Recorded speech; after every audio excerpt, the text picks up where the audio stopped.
You are listening to Leaders and Legends, a podcast produced by Veteran Strategies and featuring conversations with fascinating and impactful men and women who have shaped our world, our communities, and our history. My name is Robert Vane, Principal of Veteran Strategies, and your host for our discussion. You are listening to Leaders and Legends, a podcast presented by Veteran Strategies, a local veteran public relations enterprise, and sponsored by Girl Scouts of Central Indiana, Garmon Construction, Leaders and Legends LLC, the Grand Hall and Conference Center at Historic Union Station, the McGinley's Golden Ace Inn, and McAllister Machinery, your friendly neighborhood Caterpillar dealer. You may find all your sales and rental equipment needs at McAllister.com. We are pleased to announce our podcast is a member of the All Indiana Podcast Network in partnership with Wish TV. You may find Leaders and Legends at allindianapodcastnetwork.com. Thinking of starting a podcast or need to host a public meeting? Let Leaders and Legends LLC be your partner as you look for new ways to communicate your message. Contact Chris Spangle and me at leadersandlegends.net. Thank you for joining us on the Leaders and Legends podcast. Our guest today is Jeffrey Frank. He's a terrific, brilliant author. We are going to discuss today his book, The Trials of Harry S. Truman, which I just finished a few months ago. It's superb. But Mr. Frank was also a senior editor at The New Yorker and the deputy editor of the Washington Post Outlook section.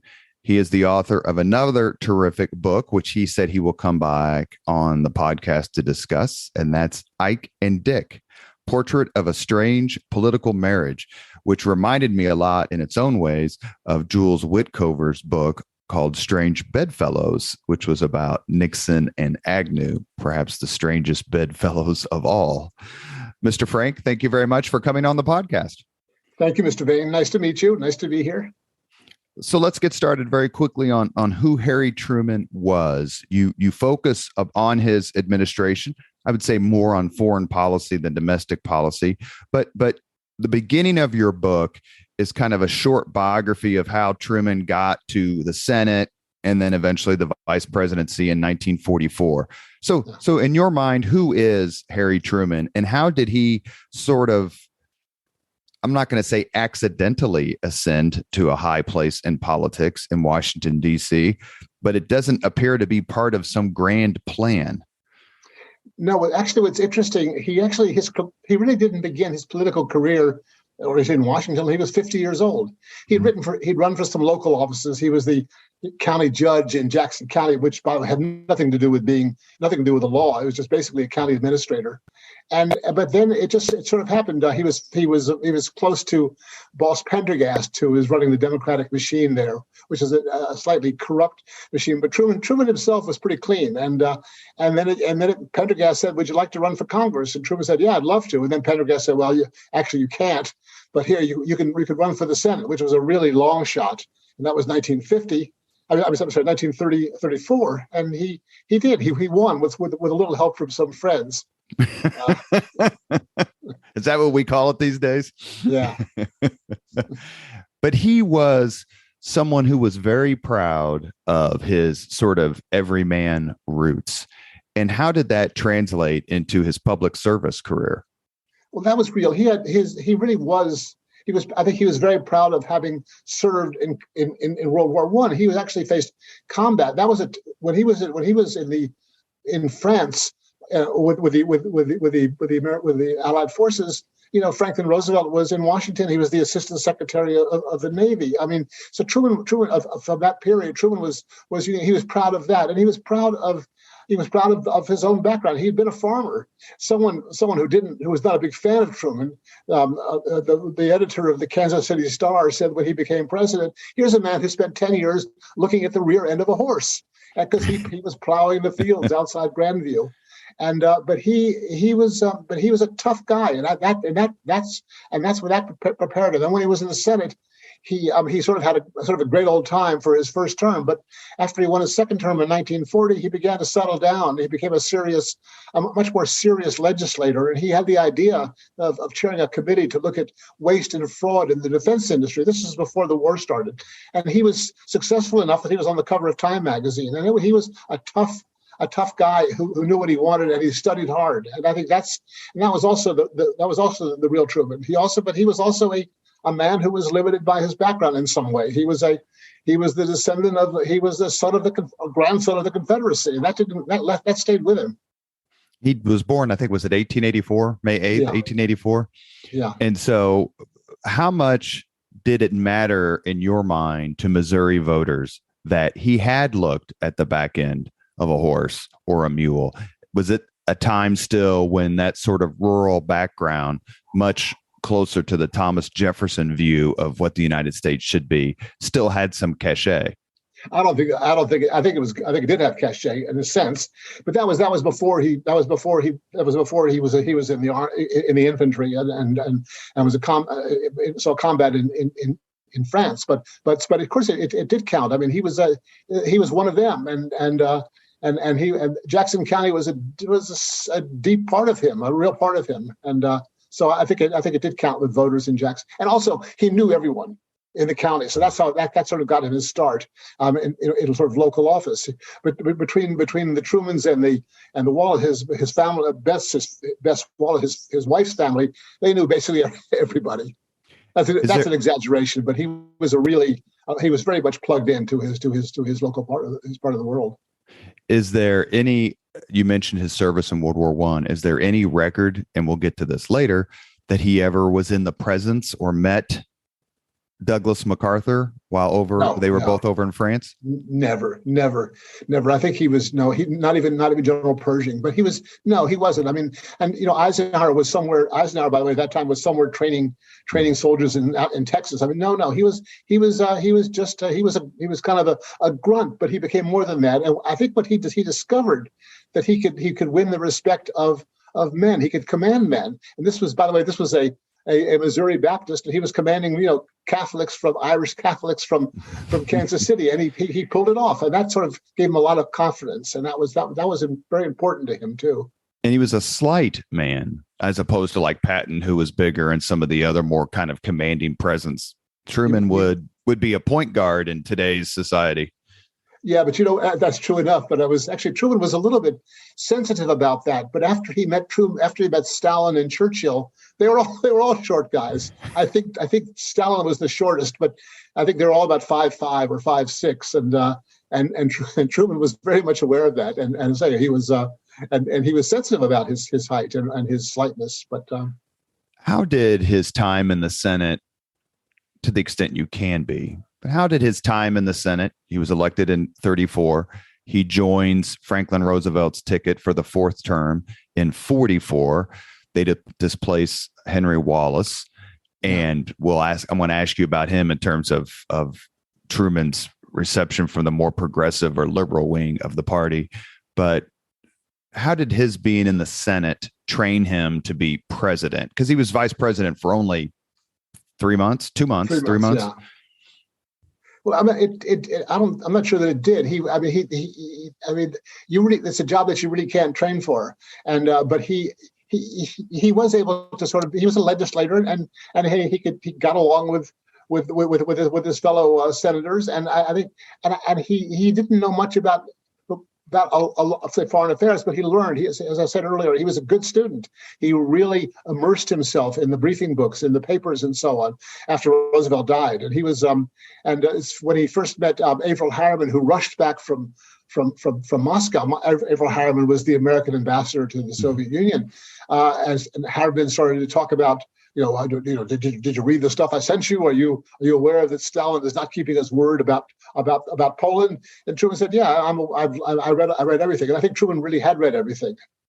I'm not sure he completely understood it, but he had read it. So he was a good student. In that sense, he became more and more ready to be president. And by the way, I don't think by that time he had not been told about this thing we had developed called an atomic bomb. That came just about then. And the device, wasn't it? That's what it was called, the device. Yeah. Did So let's talk a little bit, please. You mentioned it in your book, and it's been mentioned obviously in other treatments of Truman's life. So Roosevelt's elected to a fourth term in November of 44. He defeats Thomas Dewey. He's inaugurated in January. Isn't that right? The lame duck amendment had already taken place. Yeah.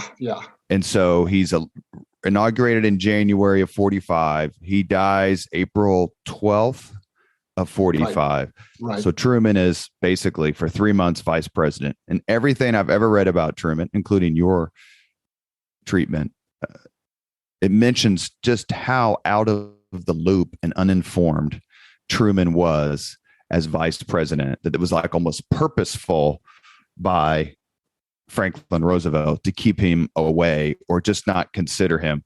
Is that overstating it? Do biographers get that wrong? Or is it like, no, compared to what we do these days, the Vice President Truman was alarmingly uninformed and uninvolved. No, that's about right. After Roosevelt and Truman were nominated for the Democratic ticket, they had lunch. They had one lunch. They had lunch together in August of 1944 on the White House lawn, and that was it. That was the only time that I can find where they actually had a time together. He saw Roosevelt. There were some meetings with some of the cabinet people and other and legislators, but he never. That was his one time alone with Roosevelt. He was completely uninformed. He complained to people that later on that he wasn't. He was told nothing, and that's absolutely true. He was not ready for this job, and so little so that actually later on he would actually begin to imagine. He would actually recall having long talks with Roosevelt about history and about, which of course never happened. Truman, and we all do this sometimes. We all make up things that we wish had happened, and Truman did that. Truman did that too. No, there was no connection. There was no preparation at all for the presidency. There was nothing. And in fact, just before. Right after the inauguration, Roosevelt was off to Yalta to meet with Stalin and Churchill, and before that he had told Truman, "Well, if you must reach me, send it by diplomatic pouch, but basically don't bother me." Truman basically asked for some patronage. He wanted Robert Hannigan, who had helped him a lot win votes for his Senate campaign. He wanted him to be Postmaster General. At that point, a friend of Roosevelt's was Postmaster General Roosevelt. So that's an interesting idea. I'll consider that. And that was basically their last interaction by message, and that was it. And then after Roosevelt came back from Yalta, he gave a speech to Congress. He got on the train, went down to Warm Springs, Georgia, and that's where he stayed until the day he died, which was April 12th. So tell us a little bit about how, and you actually have a picture. You have a picture of Truman taking the oath of office in your book. I had never seen that picture before. Yeah. So I was fascinated by it, mostly by the looks on his wife's face, Beth, and his daughter's face, Margaret. Beth looks absolutely horrified that her husband's going to be president of the United States. And Truman, of course, looks very, very dignified and very statesmanlike. But how did Truman get the word about FDR's death, and how did he react? By the way, those pictures they're extraordinary. I mean, you think at first, they're grief-stricken. No, they were horror-stricken. I mean, they were having a pretty good old time while Truman was vice president. They would go out to parties. Margaret became this sort of protege of Pearl Mesta, this Washington hostess, and so they were, and so no, he was. They were. So Truman had to. So then Truman suddenly had to go. He had to speak before the nation. And he sounded horrible. He sounded almost like someone reading someone who was completely shell shocked. And that's how he acted. He told people, there was much quoted statement: to reporters, boys, if you pray for anybody, pray for me. I felt like the moon and the stars. This was all said again by many, many people.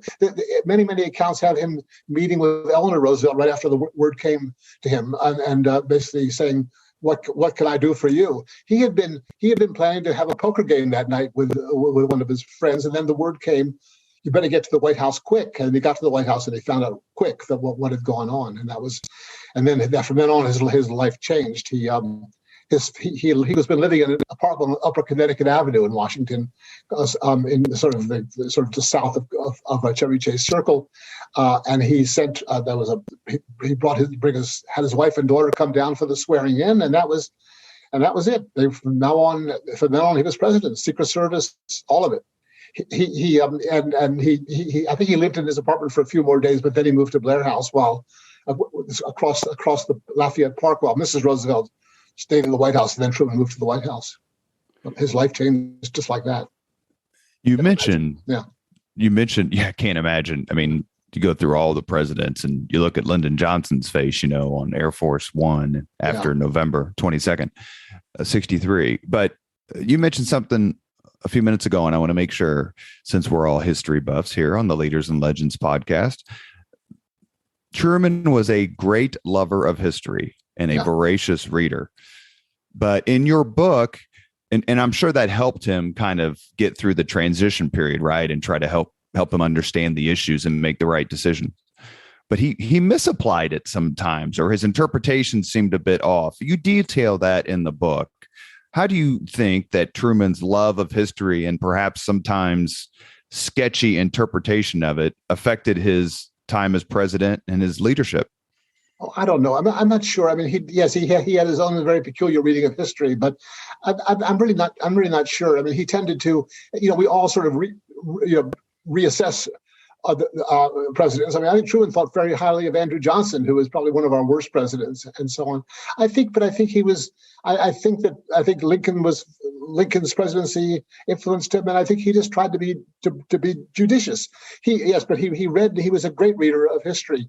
One of the first books he read almost as a child, his mother, who was a big reader herself, gave him this multi-volume set called Great Men and Famous Great Men and Famous Women, and he read all of it. He read, and he became sort of fascinated by the king of Sweden and Robert E. Lee had all these sort of heroes. So I think he became immersed in our history, the America's history. But I don't think it very much affected his presidency. I think as I say, he became he learned. He was self-taught, and he kept learning. And I don't think he said, I don't think he ever said, what would Roosevelt do? What would Lincoln do? That wasn't his way. And he never went to college, or just went for a little while? He went to night school for a couple of years. Basically, he was maybe even he might have become a lawyer, but he didn't stay. He had to go work on the farm. So that never happened. So he's the only modern president who never graduated from college. I mean, obviously, in earlier days, Abe Lincoln never went to college. Washington never went to college. So he's in good company in the modern era. Yeah, it's true. But he didn't. I mean, the term accidental president's always applied somewhat harshly towards vice presidents who come and who ascend to the Oval Office. His accidency, I think, is that. I don't know if that's John Tyler, but it's one of them. I can't remember which one.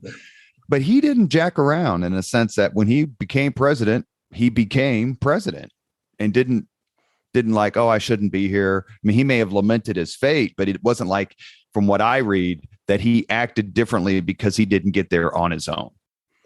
Yeah, I mean, I think, but yeah, I mean, at first he was completely shell shocked. He went to the Hill where he was comfortable, and by one account he said, I'm not ready for this. This is too big for me. But that was over pretty quickly. He also realized he had to do certain things. He had to go to Berlin. Potsdam was a suburb of Berlin, and he was basically duty bound to meet Churchill.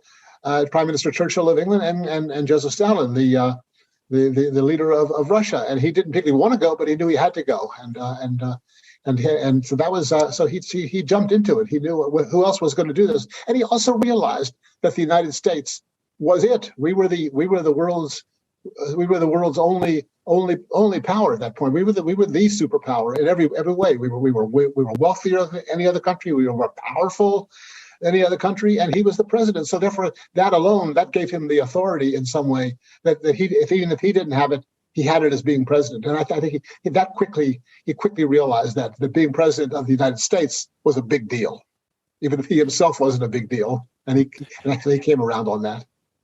Well, just to put this in greater context too, before we move on, is in the sense that, when Tyler took over for Harrison, and what was it, like 30 days or 90 days? And a lot of these folks, John F. Kennedy was president for roughly 1,000 days, but there were, I'm sure, part of the mentality of the shock of Roosevelt's death was that he had been president for more than 12 years. Yeah. And so you simply couldn't imagine a United States without Franklin Roosevelt as president. Yeah. So it's a completely different atmosphere or environment. Am I getting that right? Absolutely. I was so struck by that. None of us can imagine having a president for 12 years. That would be for the time if we were 8 years old till the time we were 20. It would have been the only thing we would have known. People were so again, I don't want to use that word, but people were so stunned by Roosevelt's death. There were stories of people, getting off at the wrong floor and when they went to work. People were it was really, really something. And hard to get used to it, and even Stalin was kind of deeply moved by it. They got along pretty well, if you could believe that Stalin got along and actually liked anybody. But apparently he did.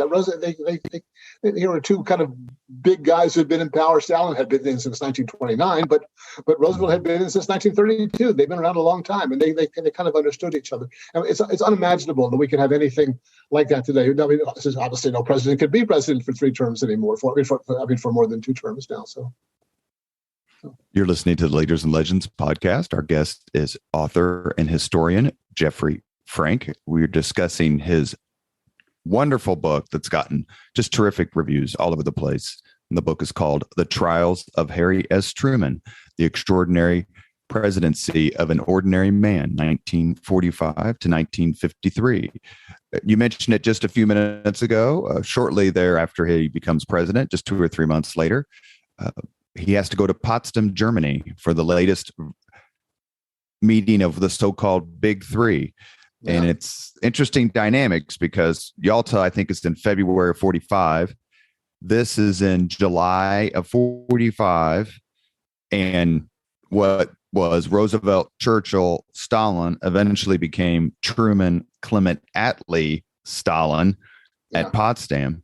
But what were Harry Truman's thoughts about this hugely important meeting and his approach to it and what he wanted to get out of it? Yeah. By the way, Roosevelt. There was actually. Yeah. Churchill knew that he had an election coming up. The conference in Potsdam began, I think, on the 15th of July, and Churchill knew there was an election in the UK on the 25th. He hoped he would win, thought he might win, but he didn't win, and that was the end. And then he left and never came back again. When Truman showed up, in the back of his mind was this. He knew there was going to be the first test of an atomic bomb, the Trinity test in New Mexico, and no one knew whether this thing was going to work or not. They hoped it would work. There were every reason to think it would work, but there was no idea. So Truman basically he arrives in Potsdam on the 16th of July. He takes he goes on a tour of Berlin in the morning. He's driven around with his Secretary of State James F. Burns and a military attaché, and they go look at all the rubble of Berlin. They drive past Hitler's chancery, and this is nothing but. And then he gets back to his villa in Babelsberg. It's actually Babelsberg, this very fancy suburb of Potsdam, and then he gets the word that this atomic test had been a huge success. It had been, there were actually reports that a blind woman could see the light. It was that kind of story that came in, but Truman realized this thing really was going to exist. This thing was going to change the course of the war. And when Churchill heard about it, they walked around like someone said, like 2 boys with apples sick in their pockets. They were so happy, and they sort of kept it down. That was a huge thing when Truman knew that he had this bomb in his pocket, so to speak, and he actually used that phrase. Then he became a far more confident person than he had been before. And Churchill knew he had to decide when he was going to tell Stalin, and he waited till later the conference. Of course, Stalin probably already knew about it. That's every reason, but Truman did not know that Stalin knew about it, Well, there's the famous story, and I'd like you to tell a little bit because you mentioned it in the book, and I think it's one of your best anecdotes. Probably not the best term, but one of the best parts of the book is that Truman had, as a senator, tried to figure out where all this money was going to for this project. And Henry Stimson, who was Franklin Roosevelt's Secretary of War, kind of a famous Republican from the East Coast, as seemingly all of Roosevelt's cabinet members were from the East Coast. Something else you bring out in your book, which I think is fascinating. Anyway, the westward shift happened then. Yeah, it's true. Yes, that's right. And so Stimson has a conversation with Truman that basically says, you got to trust us on this one. Talk a little bit about that. And what was Truman's reaction when Stimson finally, after Truman became president, said, I must come see you and talk to you about something? Well, Truman, as I mentioned earlier, that Truman was chairing this what became the Truman Committee, looking into sort of expenses of the Defense Department. And he noticed that there was, or one of his investigators noticed, there was an enormous amount of money being spent in this place called Pasco, Washington. What was that for? He didn't know. So he went to see Stimson and said, what's this all about? And Stimson said, well, I can't tell you, you must trust me. And then Truman said, okay. And then actually Truman was kind of annoyed. He felt, well, I'm a senator, I have every right to know. He went back to Stimson, and Stimson basically said, really no. In his diary, he basically said this Truman's a sort of mean-spirited guy. He was very annoyed. And he told Truman, basically, Roosevelt's going to be on your case if you don't shut up on this. And Truman did back off then. But when he became president and Stimson went to see him, there were no hard feelings. It was all understood that this was the conflict or the tension between a legislator and a cabinet member, and it all went away. Truman got to quite like Stimson. And interestingly enough, perhaps maybe ironically, the bomb was detonated on July 16th, 1945. I spent 2.5 years in the Army at White Sands Missile Range. And so when I was stationed there, yes, sir, I got to visit Trinity site multiple times. And it's kind of like obviously in the middle of nowhere, but it's just fascinating to be there. And you can see the fused glass, the sand. It's called trinitite. Yeah. That got so hot because of the blast that it fused the sand into glass. And, for someone like me who loves history, it was a terrific place to be. But the possession of the bomb, you mentioned it gave Truman more confidence. Yeah. Did it also, in a sense, give him the opportunity to play peacemaker in the sense that I've got the biggest, firecracker in the world. So before we unleash all this, let's give Japan one last chance to surrender, which I think is it called the Potsdam Declaration, where they said, surrender or face utter ruin or something like that? Yeah. That was never a serious. Yeah, they sure. Yeah, you better give up now, or we're going to rain destruction on you, such as you have never seen. But there was no way that Japan was going to surrender. And Truman knew it. Everyone knew it. And so that the Potsdam Declaration, I think, went out on July 25th, and basically the same day or the next day, Truman gave the order to drop the bomb. One of the things that happened, by the way, before this happened, there were, the first target was actually Kyoto. Kyoto was number one on the target list, and that was the idea being that this would really demoralize the Japanese. Kyoto had been the home of the Japanese emperor for 1,000 years. It was a beautiful city of shrines and temples. If you've been there, you would see this.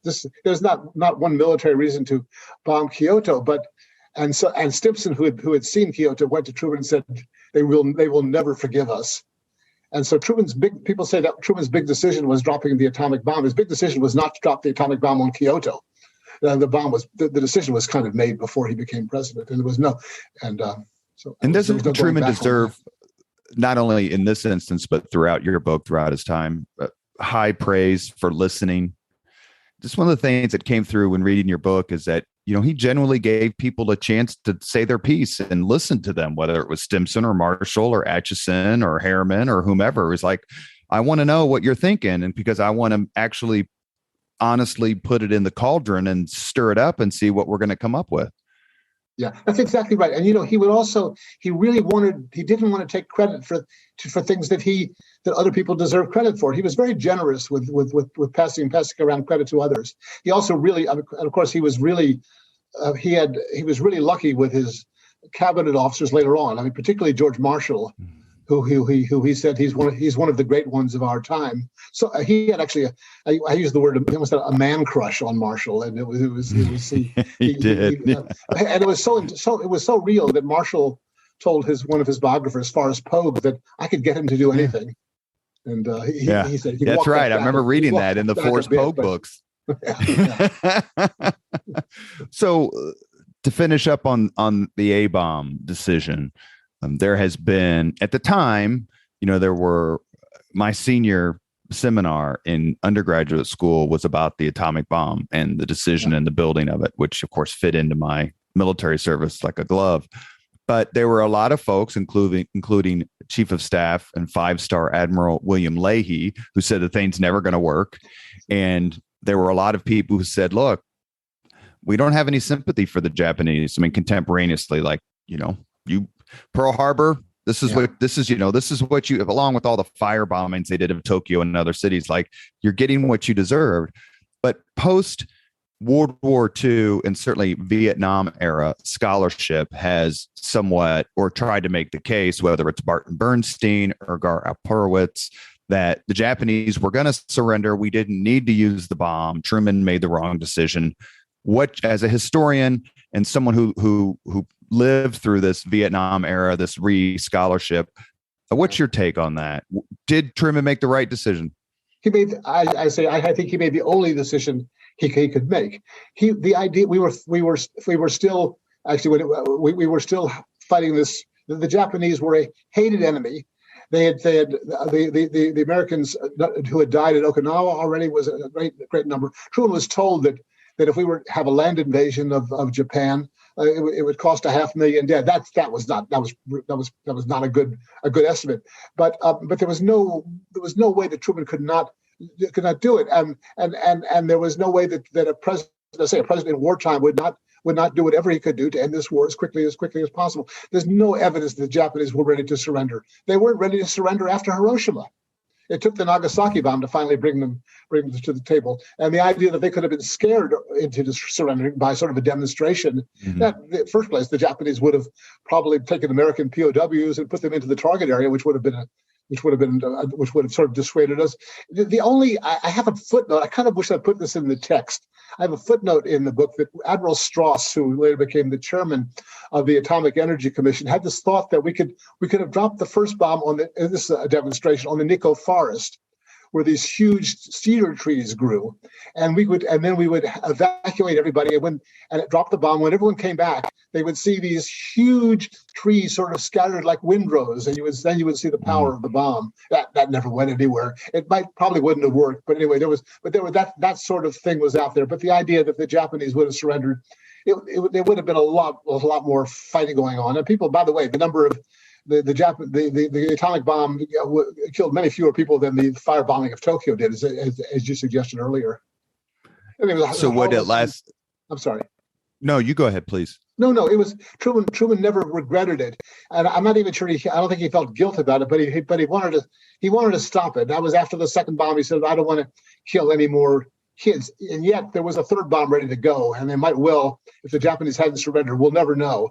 But it was ready to go, and it would have been dropped on Tokyo had the Japanese not surrendered. My great uncle, who drove a Higgins boat in 8 major landings in the Pacific, including Okinawa, I asked him, as I matured and grew up, asked him what he thought about the news, like when he got it. And he was very simple. And he wouldn't have been one of the Marines or soldiers to hit the island. He was in the Navy, obviously. And I said, "What did you think when you got the news?" And he looked at me right in the face. And I remember it like it was yesterday. And he goes, I thought I was going to live. Yeah, I mean, there's a fairly famous book by Paul Fussell, which the title is "Thank God for the Atom Bomb," and he was exactly people who were on those ships who were in the Pacific. They were so relieved, and the idea that a president would have put them into harm's way when he didn't have to is preposterous, I think. Last question on this topic. A lot of arguments are made to go back to Potsdam a little bit, that Truman dropped the bomb to kind of show Stalin and the Soviet Union who's boss. What do you think of this theory? I think that I mean, it might have had some of. It might have. I don't think it had anything to do with dropping the bomb. I'm sure that it might have had some benefit. Perhaps James Burns thought that that would be a collateral benefit of dropping the bomb, but that wasn't why we dropped the bomb. We dropped the bomb to end the war against Japan. And you are listening to Leaders and Legends, a podcast presented by Veteran Strategies, a local veteran public relations enterprise, and sponsored by Girl Scouts of Central Indiana, Garmon Construction, Leaders and Legends LLC, the Grand Hall and Conference Center at Historic Union Station, the McGinley's Golden Ace Inn, and McAllister Machinery, your friendly neighborhood Caterpillar dealer. Our guest today is journalist, author, and historian Jeffrey Frank. We are discussing his book, The Trials of Harry S. Truman. I'll put a link on the podcast so that you can pick it up. It is a terrific, terrific effort. As I was telling Mr. Frank before the podcast, I have purchased 5 copies for my Democrat friends so that they can read about Harry Truman. Truman said, and it's detailed in your book, that the hardest decision he had to make, or the most difficult decision he had to make, was intervening in Korea. Take us through, please, Truman's mindset and his process as he committed American troops to the defense of South Korea. When that happened, there had been a sort of rethinking of America's goals. There was a national security paper called shorthand NSC 68, which basically said that the alternative to communist power over the entire world was to resist it in every way. And when North Korea invaded the South at the end of June 1950. Truman was persuaded that it was important to resist this, and also there was a commitment to the United Nations to protect the integrity of a country being invaded. The invasion was local. It was sort of, many people you could call it a civil war between North and South. But what happened was, the war then, very quickly, the North, it was a blitzkrieg. The North basically was in control of almost 90% of South Korea, and it became a bigger war very quickly. But then it could have turned around in September. I think it's done in 1950. General MacArthur had his last great military maneuver, which was this invasion, landing at Incheon, which was about 30 miles from Seoul, and that was so successful that the Allied forces, by this time the Americans, and it was basically the Americans and what was left of the South Korean army, had basically pushed the North out. They occupied Pyongyang, and the North was on the run then, and that was the point where I think, and many people think, that the war could have ended. The war could have ended in September 1950, and with basically going back to the status quo ante, and it would have been the original boundaries of between North and South. There was this arbitrary line, the 38th parallel, which divided North Korea and South Korea. That didn't happen. After the success of the Incheon landing, MacArthur went ahead and got permission to go ahead to sort of push onward, to push north. And just as the great leader of North Korea had wanted to unify Korea under communist rule, MacArthur wanted to unify Korea under the auspices of the Allies. And I began to sort of see. I realized later that sort of like the analogy is sort of Gulf War I and Gulf War II. The Korean War could have been like Gulf War I. Gulf War I was to push the Iraqis out of Kuwait, which was a great success. That's what George H.W. Bush managed to do. But Gulf War II became a much bigger, nastier, unending war about regime change. The Korean War could have ended after the Incheon landing, or pretty soon. But then it became a much bigger, wider, and nastier war about regime change, which never happened. It became the great tragedy of the Truman administration. Before it was all over, 37,000 Americans had died. Probably 1 million Chinese, hundreds of thousands of Koreans of North and South. And when it was all over, the North had picked up one city, but nothing else had changed, and it was never really over. The war still hasn't ended. There was a ceasefire, but there was never a truce. And you can't blame Truman for that. There'd never been a war like this before. There'd never been a limited war like this before, and but it was the first war of this kind for us. And we had different iterations for us later on, Vietnam, Afghanistan, but Korea was the first time. And I look at it. You look back. The more we look at it, and see it really was a great tragedy. It didn't have to happen. But so you would give Truman high marks, and I don't want to put words in your mouth, but you would give Truman high marks for the decision to intervene, but then lower marks for the decision to allow MacArthur to pursue the North Korean army north of the 38th parallel. Yeah, absolutely.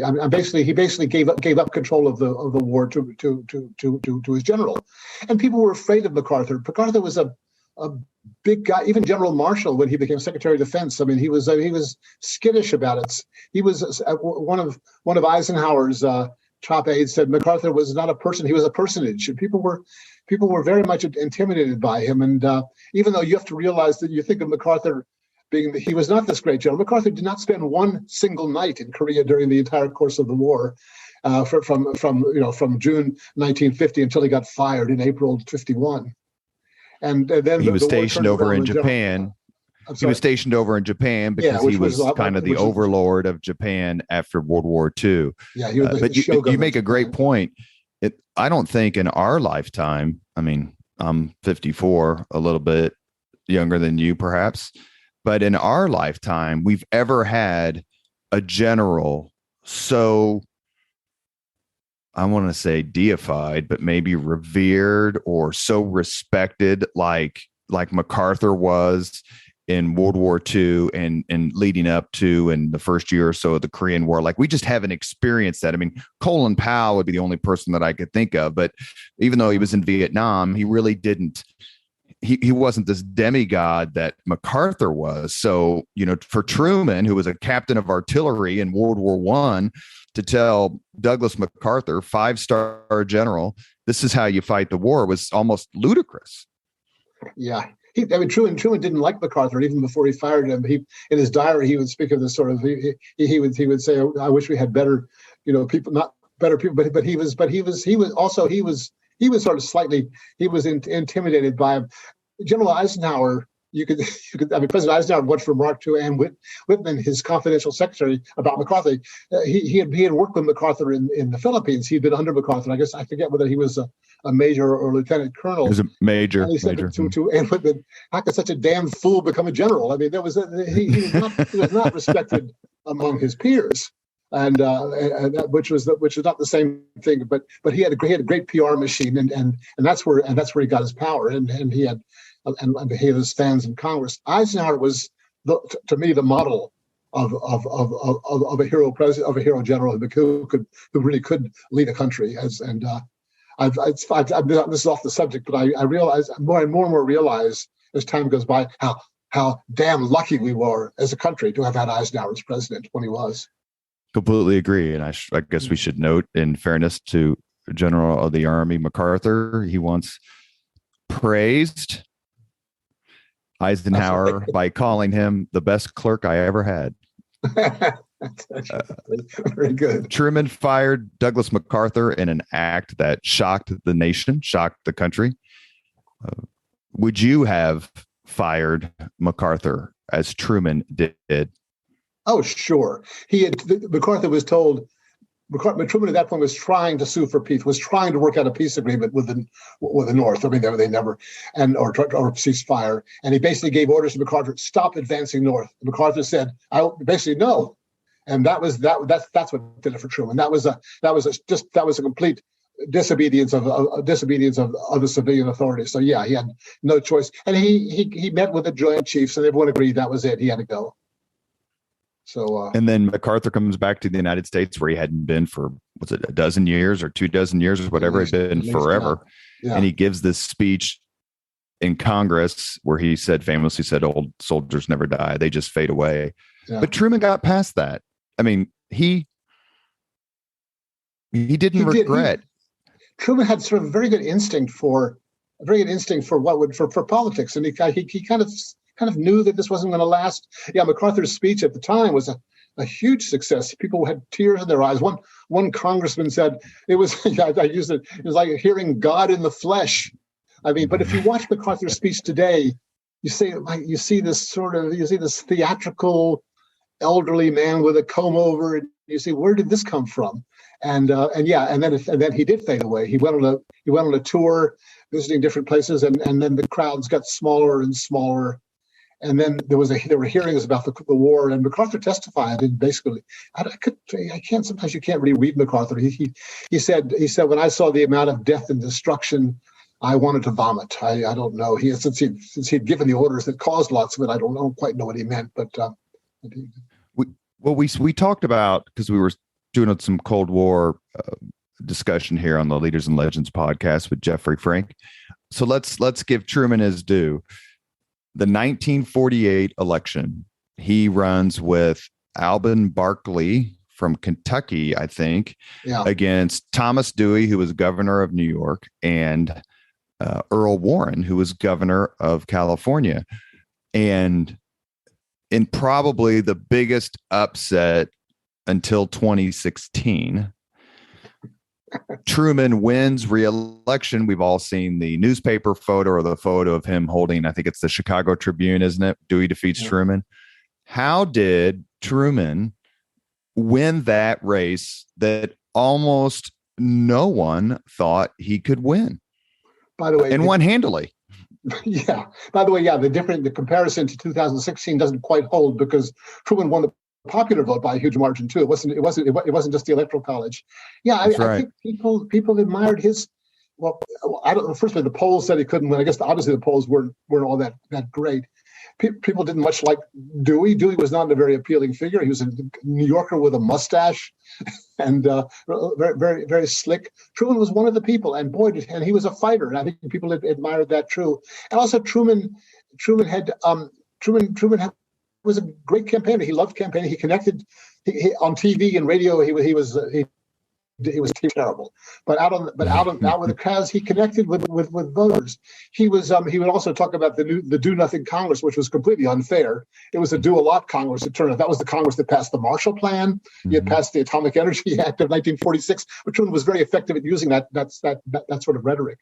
So because the Republicans did very well in 46 in the congressional elections, yeah, which is part of the reason why they thought Truman was going to get thumped. More than I mean, the Republicans took both houses of Congress for the first time since 1928. It was such a loss that actually there was less sort of partisanship in those days, because one of the Democratic senator from Arkansas, J. William Fulbright, suggested that Truman should resign, and that he should appoint a Republican as Secretary of State, and then resign, and then Republican that could then become president. And they would save all this bother of campaigns and elections and conventions and so on. And Truman never forgot that. He later referred to Fulbright as a jackass, but Fulbright stayed a thorn in the side of Democrat presidents all through the 60s, if I recall. That's right. But he did win. Truman did win, and he did win through vigorous campaigning. And I've always thought that of all the 20th century presidents, that Truman deserves to be on the Mount Rushmore of when it comes to just being politically savvy. Yeah, and I think he genuinely believed that the whole point of being a president is to try to do make life better for people. And I think he tried to do that. He wasn't a huge New Dealer, but he made incremental improvements in Social Security and so on. But the thing he really tried to do was to try to get a national health insurance policy through. He tried 3 times and failed 3 times, but that was he really thought that was something he could do, and it would be a great thing for his countrymen.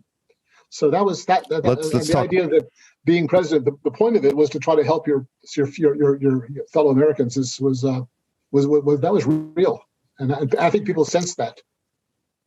So let's talk a little bit about 3 things that happened. I think during his first term, or we kind of skipped through them to get to Korea, and that is the Berlin airlift, the creation of NATO, and the passing and implementation of the Marshall Plan. Yeah. 3 enormous events. One, 2 of them, one of them an alliance. The other one, the last one I mentioned, the Marshall Plan, is more of a program. But how the Americans handled the Berlin airlift to me is it's just a morsel of brilliancy. I've read the book The Candy Bombers, which is what the planes were nicknamed.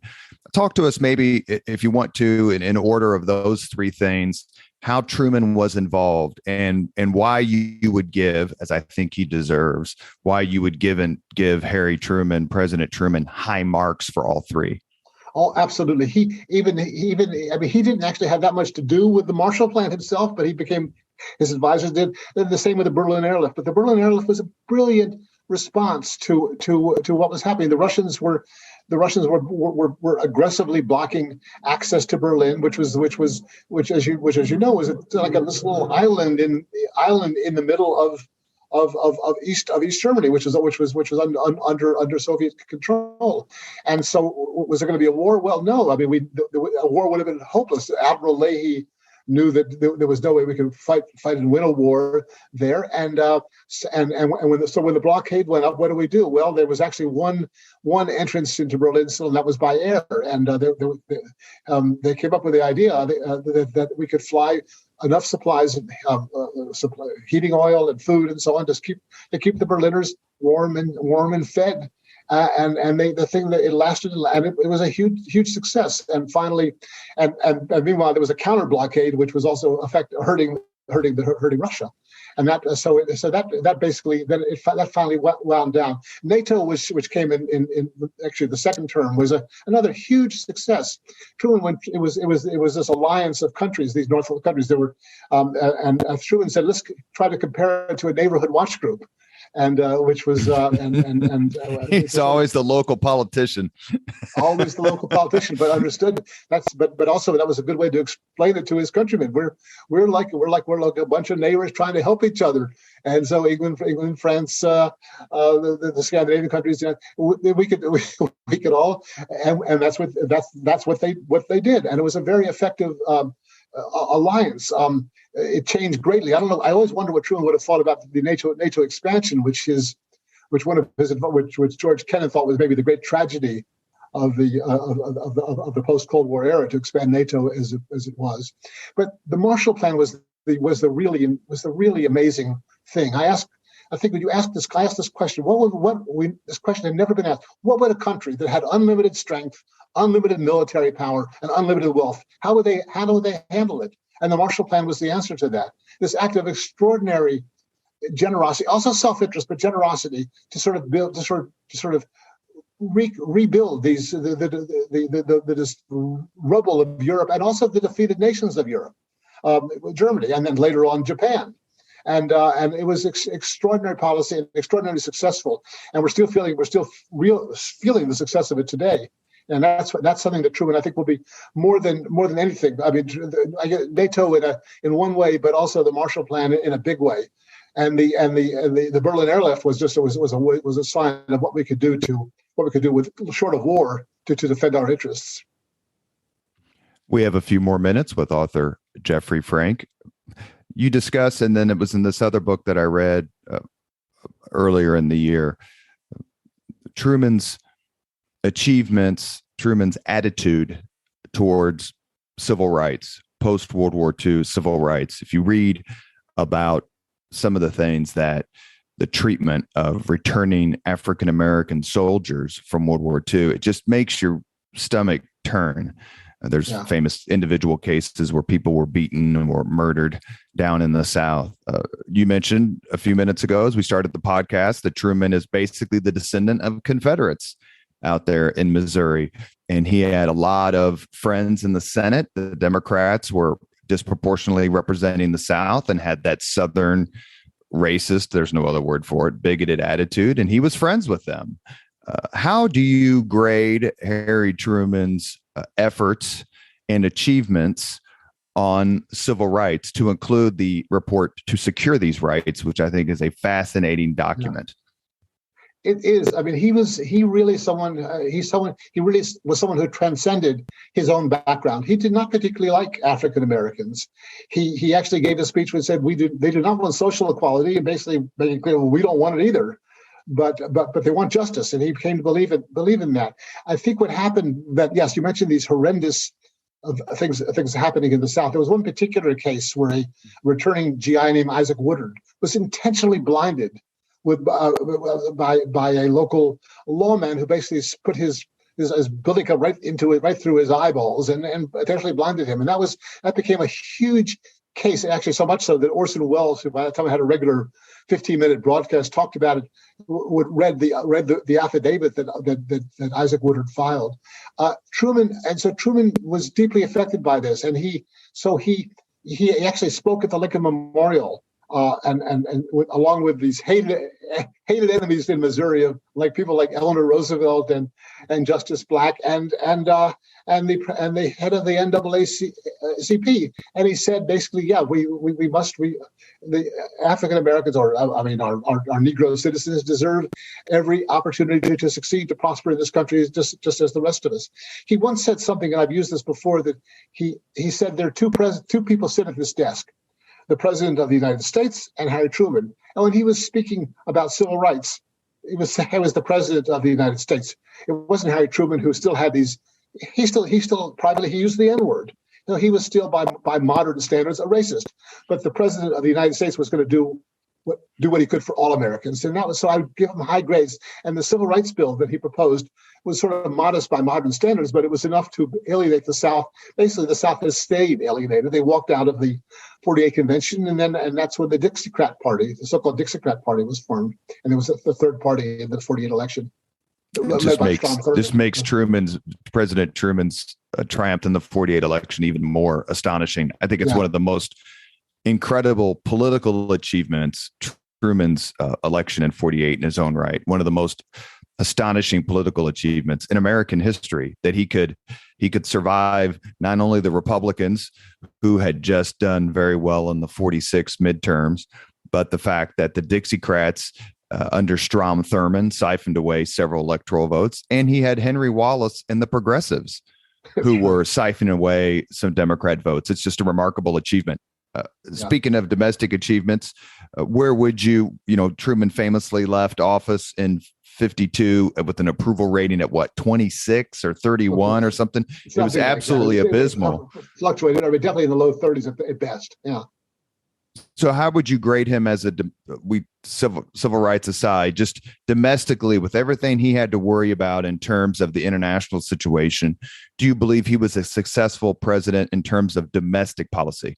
I do. I mean, I think we begin to realize that as time goes by. I mean, I don't know how I'd rank him. I mean, these rankings are, great. He certainly was not the great presidents. I think we can all agree that Lincoln and Washington were our great presidents, and possibly Franklin Roosevelt was the third one. That was kind of it. But Truman was up there. Truman, I think you have to judge Truman on not how he was viewed in his time, which was not terribly favorably, but what he accomplished.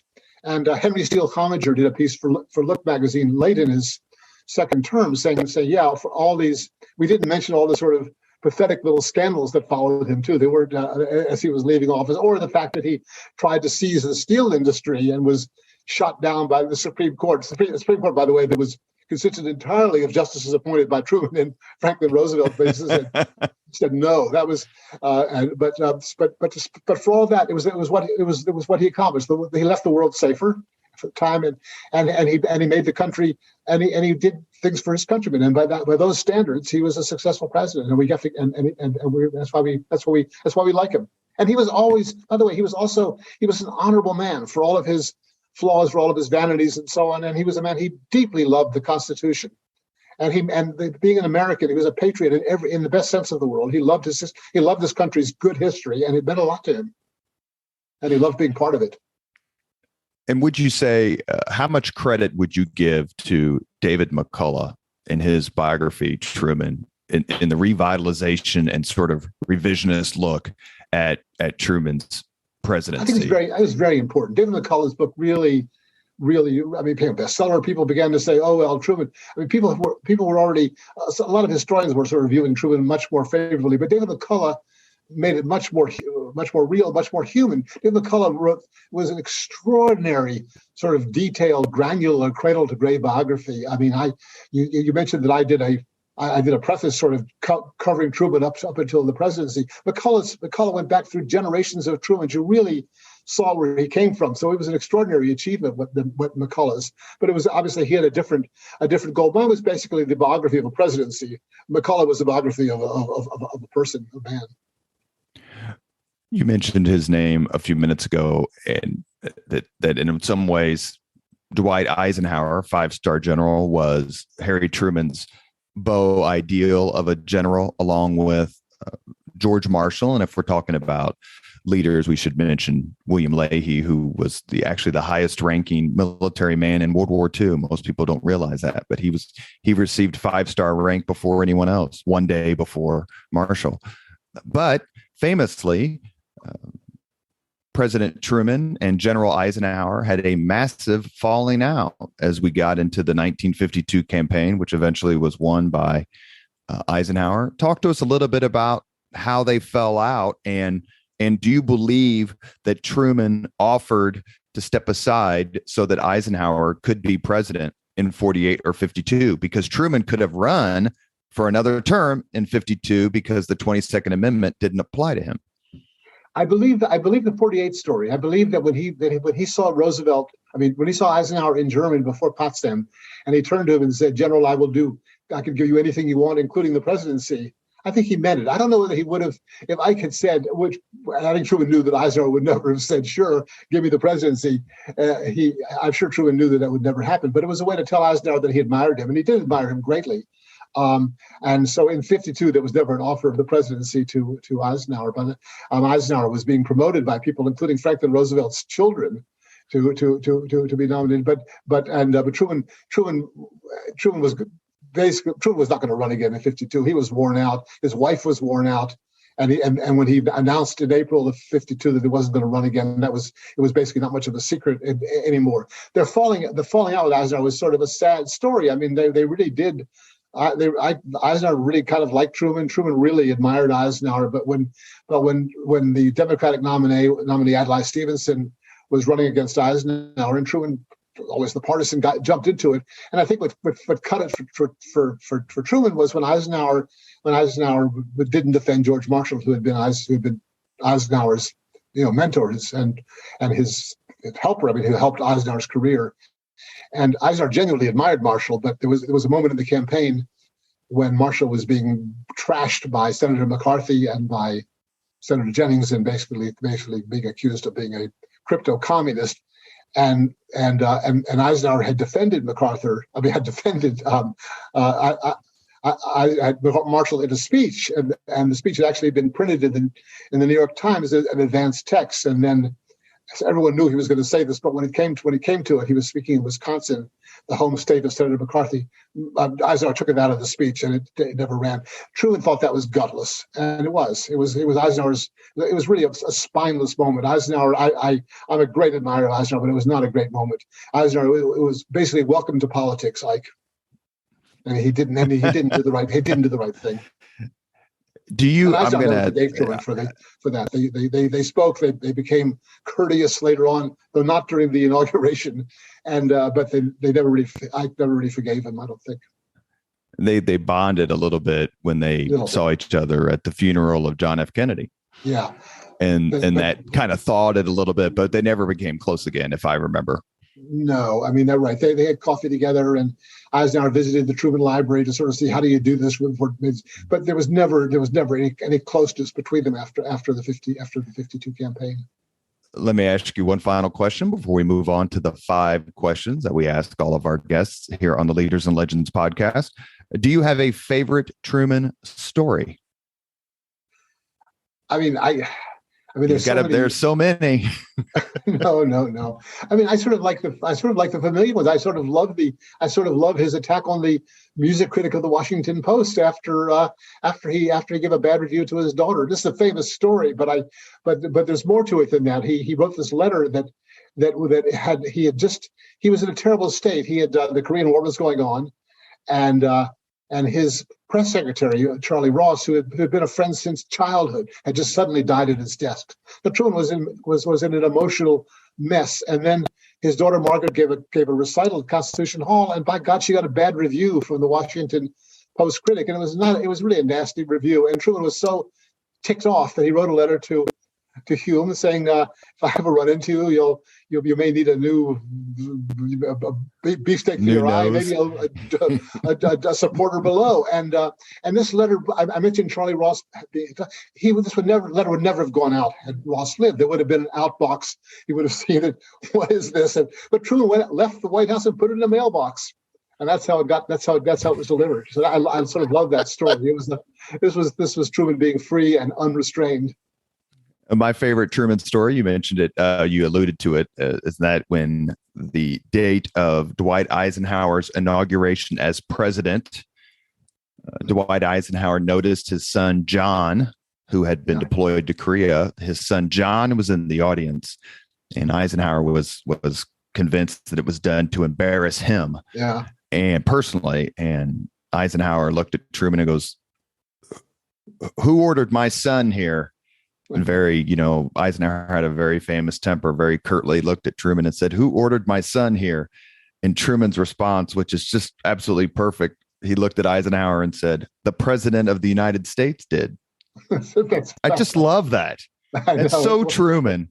I know. Eisenhower later on Eisenhower was not ungrateful for this. I mean, he appreciated the gesture, but at the moment, it's true. The Eisenhower temper really came out there. Truman's like, "I'm the president of the United States," and I did. And for the next 10 minutes, I'm the president and I'm in charge. Terrific. Brilliant. That's very much in line with what we talked about before. There are two people at this desk, and it wasn't Harry Truman. It was the president who did this. Yeah, exactly. It's time for the 5 questions with journalist, author, and incredibly gracious guest, Jeffrey Frank. Mr. Frank, are you ready? These are harmless, I promise. Mr. Bain, I don't know if I'm going to do here. I'm a little worried. Oh, these are all you'll get an A no matter what your answers are. We're easy graders here. Number 1, what was your first job? I guess I had the first newspaper job at the Ithaca New York Journal, which was great fun. My wife was going to Cornell, and we happened to move up there. Oh, what was your first concert? My first concert.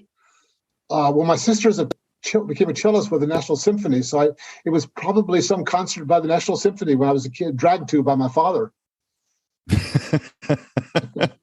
My first rock concert was in Washington. I saw some of the. I used to go to the Howard Theater, and I would see people like Bo Diddley when I was a kid. And so those were my first my kind of concerts. That works for sure. Yeah. Number 3. If you could suggest any book for someone to read, which book would you recommend?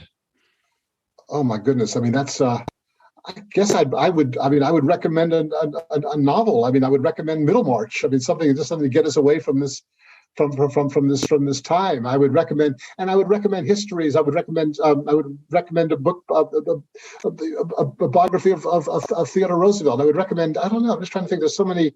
I'm reading several things right now. One of them is this just kind of sticks me because I'm actually reading 3 or 4 things simultaneously right now. I'm reading Eric Larson's In the Garden of Beasts, which is kind of wonderful, which I'm reading in conjunction with Mark Leibovich's Thank You for Your Servitude, which is also kind of wonderful. And they're two sort of stories of enabling of enabling.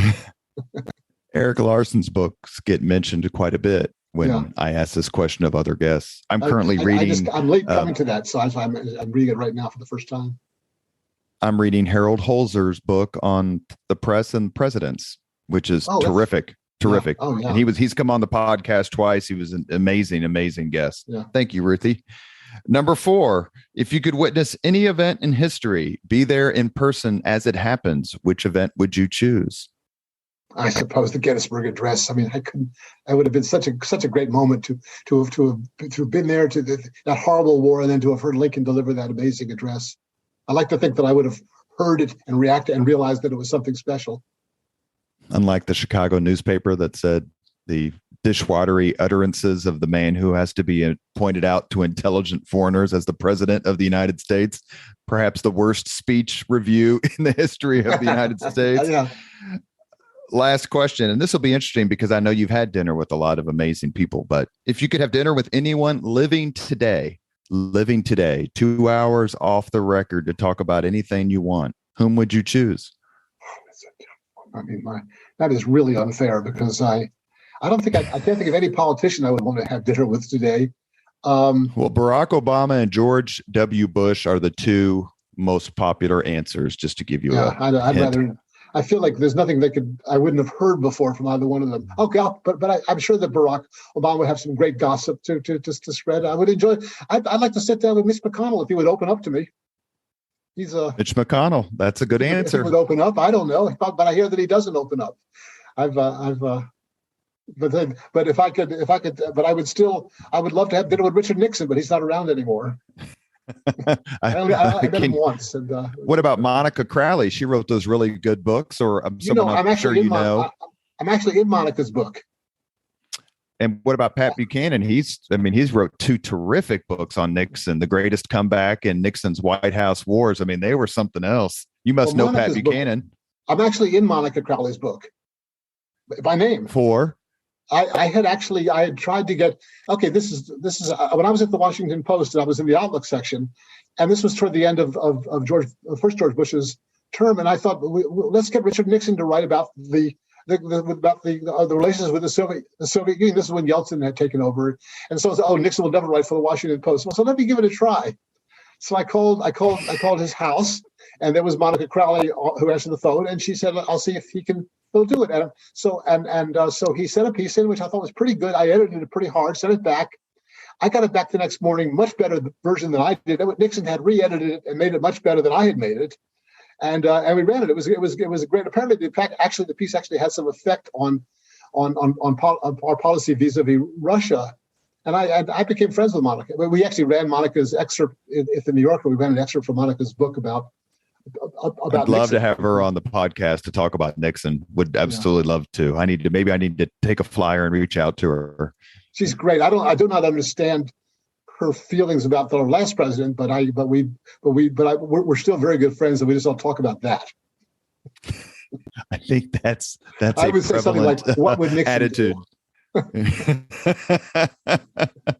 You have been listening to Leaders and Legends, a podcast presented by Veteran Strategies, a local veteran public relations enterprise, and sponsored by Girl Scouts of Central Indiana, Garmon Construction, Leaders and Legends LLC, the Grand Hall and Conference Center at Historic Union Station, the McGinley's Golden Ace Inn, and McAllister Machinery, your friendly neighborhood Caterpillar dealer. Our guest has been Jeffrey Frank, who is the author of The Trials of Harry S. Truman, The Extraordinary Presidency of an Ordinary Man, 1945 to 1953. Please buy this book if you want to burnish your history of certainly the early years of the Cold War. I can think of no other better book to read. It's been an absolute honor to speak with you, Mr. Frank, and I thank you in advance for coming back soon to talk about your book, Ike and Dick. Thank you so much for your time. I very much enjoy your writings. Mr. Vane, it was an absolute pleasure to be here. I really had fun being with you, except for the last question. I said I couldn't think who I want to have dinner with. I'm sure we can have dinner sometime if you were ever in the East Coast. I'd like that very much. I was in Manhattan about 4 or 5 months ago. And so if I'd known, I'd have looked you up. But if I go back, you can count on it. It's very, very kind of you to say that. And thank you for your time. And I look forward to the next interview. I do too. Thanks so much.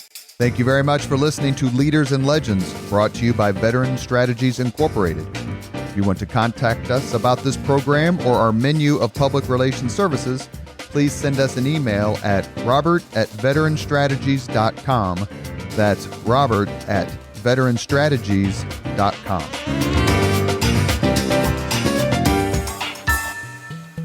This podcast was produced and edited by Chris Spangle and Leaders and Legends LLC. If you're interested in starting a podcast or taking yours to the next level, please contact us at leadersandlegends.net.